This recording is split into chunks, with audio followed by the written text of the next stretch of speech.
ভিন্ন স্বাদের ব্যঞ্জনে তোমাদের সবাইকে স্বাগত। আশা করি তোমরা সবাই ভালো আছো, সুস্থ আছো। আজকে আবার চলে এসেছি তোমাদের সঙ্গে একটা নতুন রেসিপি শেয়ার করতে। দেখেই বুঝতেই পারছো পমফ্রেট মাছের রেসিপি আজকে তোমাদের সঙ্গে শেয়ার করব।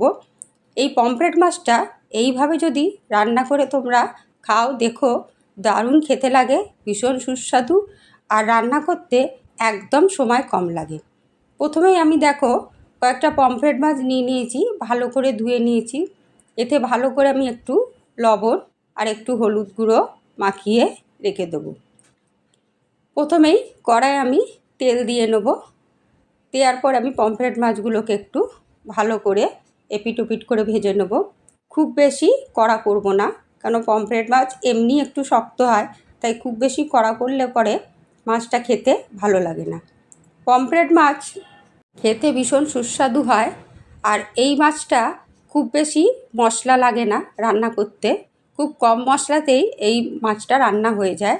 কাঁটা থাকে না বলে খেতেও ভীষণ ভালো লাগে, তাই ছোট বড় সবাইকারই এই মাছটা খুব প্রিয় হয়।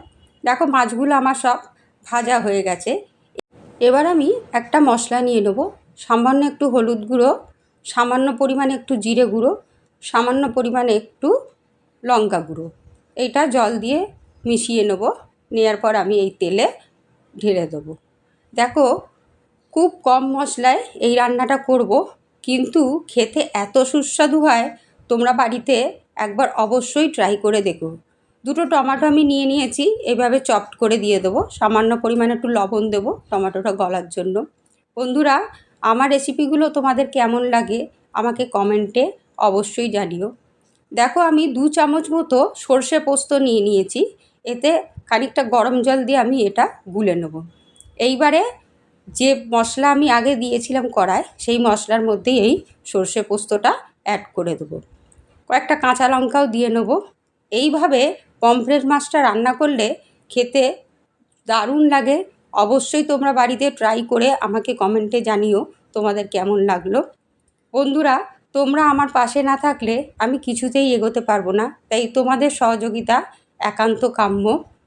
তোমরা আমার রেসিপিগুলো যদি তোমাদের ভালো লেগে থাকে অবশ্যই লাইক শেয়ার করো। আর যারা আমার নতুন বন্ধু, তাদের যদি আমার রেসিপিগুলো ভালো লাগে অবশ্যই লাইক শেয়ার করো, আর আমার চ্যানেলটাকে সাবস্ক্রাইব করো। তোমরা পাশে থাকলে তবেই আমি অনেকটা এগোতে পারবো, তাই তোমাদের সহযোগিতা একান্ত কাম্য। সবাই ভালো থেকো, সুস্থ থেকো। ধন্যবাদ।